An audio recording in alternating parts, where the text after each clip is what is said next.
Everyone, మీరు చూసిన dress వచ్చేసి నేనైతే మీషోలో అయితే తీసుకున్నాను. ఇది వచ్చేసి 3 పీస్ ప్యాటర్న్లో అయితే వచ్చింది. మీకు ఇప్పుడు ఇది ఎలా వచ్చింది అయితే చూపిస్తాను. ఫస్ట్ వచ్చేసి మీకు బాటమ్ అయితే చూపిస్తున్నాను. ఇది వచ్చేసి ఆరెంజ్ కలర్లో అయితే వచ్చింది, సిల్క్ బ్లెండ్ ఫ్యాబ్రిక్లో అయితే వచ్చింది.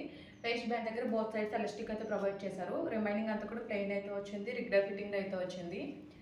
దుప్పటా వచ్చేసి చాలా గ్రాండ్గా అయితే వర్క్ అయితే ఇచ్చారు. స్కలర్ ఫినిషింగ్తో 2 సైడ్స్ బార్డర్ అయితే వచ్చింది. రిమైనింగ్ దుప్పటా అంతా కూడా బుట్టి అయితే వచ్చింది. లెంత్ అండ్ విడ్త్ అయితే బాగానే వచ్చింది. మీకు టాప్ అయితే చూపిస్తున్నాను. టాప్ అంతా కూడా చాలా గ్రాండ్గా వర్క్ అయితే ఇచ్చారు. ఇది వచ్చేసి సిల్క్ బ్లెండ్ ఫ్యాబ్రిక్లో అయితే వచ్చింది. హ్యాండ్స్ వచ్చేసి ప్లెయిన్ అయితే వచ్చాయి, లేస్ బోర్డర్ అయితే ప్రొవైడ్ చేశారు. ఓవరాల్ టాప్ అంతా కూడా యూనిక్ ప్యాటర్న్లో డిజైన్ అయితే వచ్చింది. బ్యాక్ సైడ్ వచ్చేసి హై నెక్ అయితే వచ్చింది. లోపల ఫుల్ లెంత్ లైనింగ్ అయితే ప్రొవైడ్ చేశారు. ఫైనల్లీ ఈ డ్రెస్ వేసుకుంటే లుక్ అయితే ఇలా అయితే ఉంది. మీకు ఈ డ్రెస్ లింక్ కావాలనుకుంటే మన ఇన్స్టాగ్రామ్ అకౌంట్ ఫాలో అవ్వి కామెంట్ సెక్షన్లో లింక్ అని కామెంట్ చేయండి. డైరెక్ట్గా మీ బాక్స్ లింక్ అయితే వస్తుంది. Okay friends, by, thanks for watching.